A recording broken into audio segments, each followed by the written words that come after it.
Continuamos hoy, amigo oyente, nuestro estudio en el primer libro de la Biblia, el libro de Génesis. Nos encontramos hoy ante el capítulo 7 de este libro del Antiguo Testamento.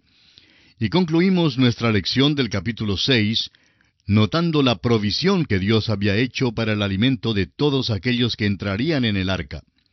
En los versículos finales del capítulo 6, los versículos 21 y 22, leemos: «Y toma contigo de todo alimento que se come, y almacénalo, y servirá de sustento para ti y para ellos».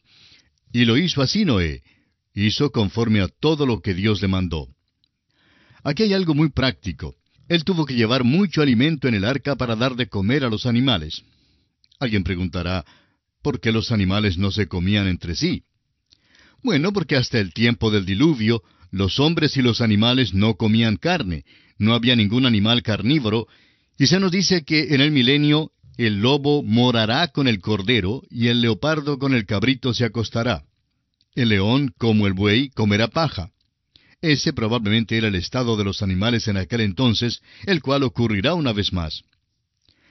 Bien, comenzamos ahora el estudio del capítulo 7 de Génesis, y consideraremos a Noé, su familia, y los animales que entraron en el arca según las instrucciones de Dios. Dice el versículo 1 de este capítulo 7 de Génesis: «Dijo luego Jehová a Noé: Entra tú y toda tu casa en el arca, porque a ti he visto justo delante de mí en esta generación». Ahora, ¿por qué era justo Noé?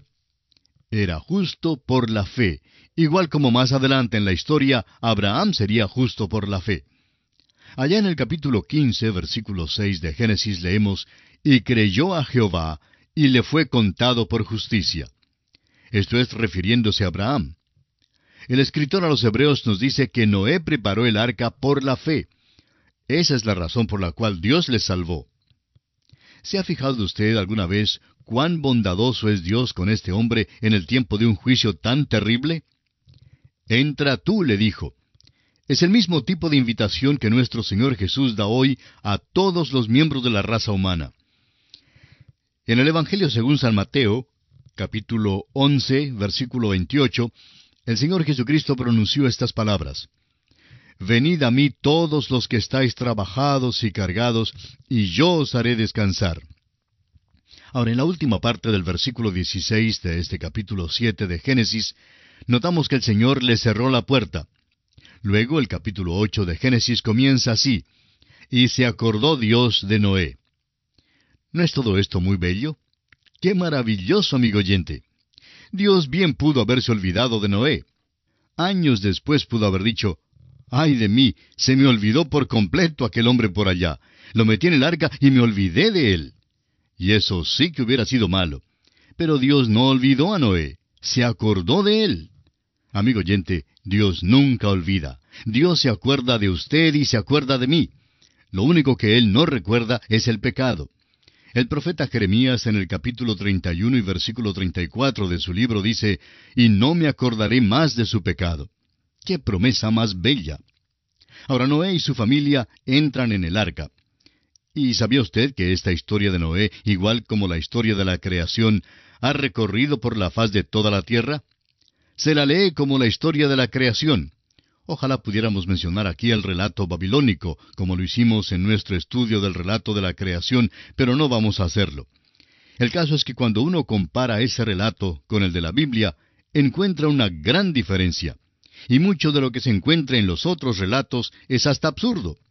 Pero es un hecho que la mayoría de las naciones y las gentes tiene un relato tanto de la creación como del diluvio. ¿No le dice eso algo a usted, amigo oyente? Debiera decirle que hay una base para la verdad de la creación y del diluvio. No saldrían todos con el mismo relato si hubieran estado fabricando los eventos. Por supuesto, el relato babilónico da las razones que no son, declarando que los dioses tuvieron algún tipo de guerra entre ellos y que estaban luchando el uno contra el otro, y eso es lo que ocasionó el diluvio. La Biblia dice que Dios lo envió como juicio sobre el hombre por haber pecado. Ahora, en el versículo 2 del capítulo 7 de Génesis leemos: «De todo animal limpio tomarás 7 parejas, macho y su hembra». Esto fue la base de un pleito hace años. El doctor Geraldo Rimmer ofreció $1,000 a cualquier persona que pudiera mostrar una contradicción en la Biblia. y este versículo fue usado en un tribunal de ley. Había algunos teólogos liberales que testificaron que este versículo contenía una contradicción. ¿Por qué diría que debe llevar 2 de una clase cuando aquí dice que llevó 7 de cada clase? Bueno, todo lo que le falta hacer es continuar la lectura, y podrá notarse que cuando Noé salió del arca, ofreció los animales limpios como sacrificios a Dios. ¿Dónde pudiera haber encontrado Noé los animales limpios si no hubiera llevado más de 2 animales con él? Fue solo de entre los animales limpios que llevó 7, y ahora ya sabemos cuál fue la razón. De los que no eran limpios, llevó 2, un macho y su hembra. De las aves limpias de los cielos, llevó 7. Ahora, en los versículos 2 y 3 de Génesis capítulo 7 leemos: «Mas de los animales que no son limpios, una pareja el macho y su hembra. También de las aves de los cielos, 7 parejas, macho y hembra, para conservar viva la especie sobre la faz de la tierra». Después del sacrificio de Noé, todavía había macho y hembra de todo animal y de toda ave para conservar viva la especie sobre la faz de la tierra. El versículo 4 dice: «Porque pasados aún 7 días, yo haré llover sobre la tierra 40 días y 40 noches, y raeré de sobre la faz de la tierra a todo ser viviente que hice». Ahora, durante 7 días, todo el mundo todavía podía haber llamado a la puerta del arca, y creemos francamente que bien pudieron haber conseguido su entrada. Dios los habría salvado. Todo lo que tenían que hacer era creer en Dios. Los versículos 7 al 9 nos dicen ahora: «Y por causa de las aguas del diluvio entró Noé al arca, y con él sus hijos, su mujer y las mujeres de sus hijos. De los animales limpios y de los animales que no eran limpios, y de las aves, y de todo lo que se arrastra sobre la tierra, de 2 en 2 entraron con Noé en el arca, macho y hembra, como mandó Dios a Noé». En ningún lugar dice que Noé buscaba y arreaba los animales al arca. No le fue necesario. Los animales vinieron a él. Y el versículo 10 dice: «Y sucedió que al 7º día las aguas del diluvio vinieron sobre la tierra». Y esto nos conduce ahora a la consideración del diluvio mismo. Consideremos en primer lugar la destrucción de toda carne y la salvación de Noé y aquellos que estaban con él en el arca. Vamos ahora a leer partes de algunos de los próximos versículos. El versículo 10 nos dice que las aguas del diluvio vinieron sobre la tierra. Ahora el versículo 11 dice: «El año 600 de la vida de Noé, en el mes 2, a los 17 días del mes, aquel día fueron rotas todas las fuentes del grande abismo, y las cataratas de los cielos fueron abiertas». Continuamos ahora con el versículo 12 de este capítulo 7 de Génesis. «Y hubo lluvia sobre la tierra 40 días y 40 noches». Pasando ahora al versículo 16 leemos: «Y los que vinieron, macho y hembra de toda carne, vinieron, como le había mandado Dios, y Jehová les cerró la puerta». Y la primera parte del versículo 17 dice: «Y fue el diluvio 40 días sobre la tierra». Y el versículo 24 dice: «Y prevalecieron las aguas sobre la tierra 150 días». Ahora hay una pregunta que surge en cuanto al diluvio, y es: ¿cuál es la evidencia histórica y científica del diluvio? No pensamos entrar en esta materia, pero sí quisiéramos recomendarle un libro que es sumamente bueno en relación con este tema. Se trata del libro El Diluvio de Génesis, escrito por Henry M. Morris y John C. Whitcomb. Ambos hombres están completamente calificados para escribir sobre este tema. El doctor John Whitcomb tiene un doctorado en teología y fue profesor del Antiguo Testamento en el Seminario Teológico de La Gracia en Estados Unidos. Y el doctor Henry Morris recibió su doctorado en filosofía de la Universidad de Minnesota y fue profesor de ingeniería hidráulica y jefe del Departamento de Ingeniería Civil del Instituto Politécnico de Virginia, Estados Unidos. El doctor Morris y el doctor Whitcomb se unieron y escribieron este libro sobre el diluvio de Génesis. En él muestran que el diluvio fue universal, que fue una gran catástrofe y que hay evidencia histórica que lo confirma. Asimismo, responden al argumento uniformitariano que sostiene que los procesos existentes, actuando de la misma manera que en el presente, son suficientes para dar cuenta de todos los cambios geológicos. Esta es una de las muchas teorías que han sido promovidas para descartar las evidencias geológicas del diluvio universal. Pero permítanos decirle, amigo oyente, que hay una abundancia de evidencia para el diluvio, y este libro responde a mucho de este asunto. Ahora hay libros que han salido de la imprenta, escritos por hombres que consideramos pseudointelectuales, o sea, intelectuales falsos y falsos teólogos también. Algunos de ellos dicen que el diluvio fue local, es decir, aseguran que se limitó al valle de los ríos Tigris y Éufrates, y que formó algo así como una grande piscina por allá, pero que eso fue todo. Amigo oyente, la Escritura expresa con toda claridad que el diluvio cubrió toda la tierra. El libro ya mencionado ciertamente verifica lo que dice la Biblia. La familia humana había poblado la tierra. Los hombres y los animales habían llegado ya a los demás continentes del mundo. Pero el hecho, según la Biblia, es que la familia humana comenzó de nuevo con Noé. Eso es lo que dice la palabra de Dios. Y amigo oyente, uno o acepta la Biblia o la rechaza. Concluir por hipótesis que los eventos pudieron haber sucedido de otra manera es en esencia rechazar lo que dice Dios. La Biblia expresa con claridad que hubo un diluvio universal.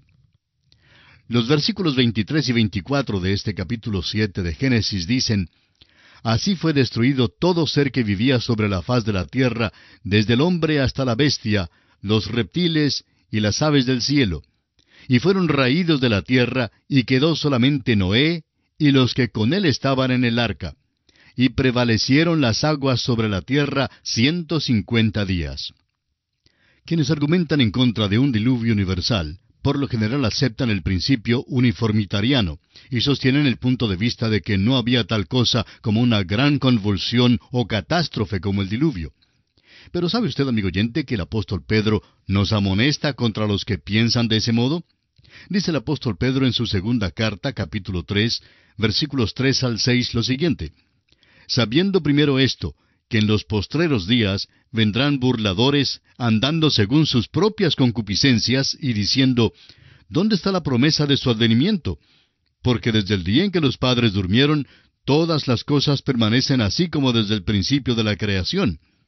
Estos ignoran voluntariamente que en el tiempo antiguo fueron hechos por la palabra de Dios los cielos y también la tierra, que proviene del agua, y por el agua subsiste, por lo cual el mundo de entonces pereció anegado en agua. Los burladores siempre han concordado con el principio uniformitariano, pero no pueden mantener ese punto de vista y a la vez aceptar la integridad de la palabra de Dios. Es pues muy importante que entendamos esto. Y así concluimos nuestra consideración del capítulo 7 de Génesis. Y nos encontramos ahora ante el capítulo 8. Y notaremos que las lluvias se detienen, se retiran las aguas, y el arca reposa sobre el monte Ararat. El final del capítulo 7 nos dijo que prevalecieron las aguas sobre la tierra 150 días. Ese es un período que abarca unos 5 meses en los cuales prevalecieron las aguas. Ahora, en el capítulo 8 vemos que las aguas disminuyeron. Del versículo 1 hasta el 3 leemos: Y se acordó Dios de Noé y de todos los animales, y de todas las bestias que estaban con él en el arca. E hizo pasar Dios un viento sobre la tierra, y disminuyeron las aguas. Y se cerraron las fuentes del abismo, y las cataratas de los cielos, y la lluvia de los cielos fue detenida. Y las aguas decrecían gradualmente de sobre la tierra, y se retiraron las aguas al cabo de 150 días. Es maravilloso de veras que Dios se acordara de Noé. Noé estaba perfectamente seguro en el arca. Este capítulo no solo nos relata de la subida del diluvio, sino también de cómo prevaleció el diluvio y de la mitigación de él. Nos dice que Dios hizo que pasara un viento sobre la tierra. Ahora, todo esto no sucedió de la noche a la mañana. La subida de las aguas llevó un total de 150 días, como ya lo hemos leído. Luego pasan 261 días en la mitigación del diluvio. Nos parece que fue algo más que simplemente un diluvio local. Notemos ahora el envío del cuervo y la paloma. El versículo 4 dice: Y reposó el arca en el mes séptimo, a los 17 días del mes, sobre los montes de Ararat. Y el versículo 5 continúa diciendo: Y las aguas fueron decreciendo hasta el mes 10. En el 10, al primero del mes, se descubrieron las cimas de los montes. Ahora el versículo 6 dice: Sucedió que al cabo de 40 días abrió Noé la ventana del arca que había hecho, El versículo 7 dice, y envió un cuervo, el cual salió y estuvo yendo y volviendo hasta que las aguas se secaron sobre la tierra. Notamos aquí que Noé se convierte ahora en observador de los pájaros. Envía dos aves, el cuervo y la paloma, y las va a observar. Continuamos la lectura del versículo 8 hasta el 13, y dice, envió también de sí una paloma, para ver si las aguas se habían retirado de sobre la faz de la tierra. Y no halló la paloma dónde sentar la planta de su pie, y volvió a él, al arca, porque las aguas estaban aún sobre la faz de toda la tierra. Entonces él extendió su mano, y tomándola, la hizo entrar consigo en el arca. Esperó aún otros 7 días, y volvió a enviar la paloma fuera del arca. Y la paloma volvió a él a la hora de la tarde, y he aquí que traía una hoja de olivo en el pico, y entendió Noé que las aguas se habían retirado de sobre la tierra.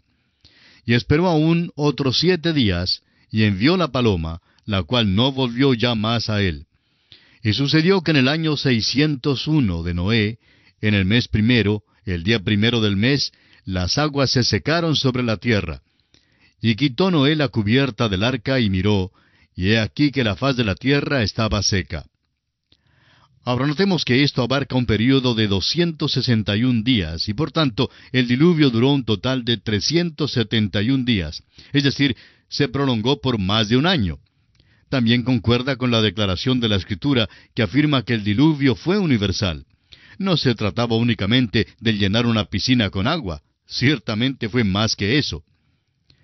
El doctor J. E. Shelley sostiene la tesis de que el diluvio fue universal y que cubrió toda la tierra. Y quisiéramos leer una cita de él tocante al ejemplo más notable del diluvio universal en el caso de los mamíferos.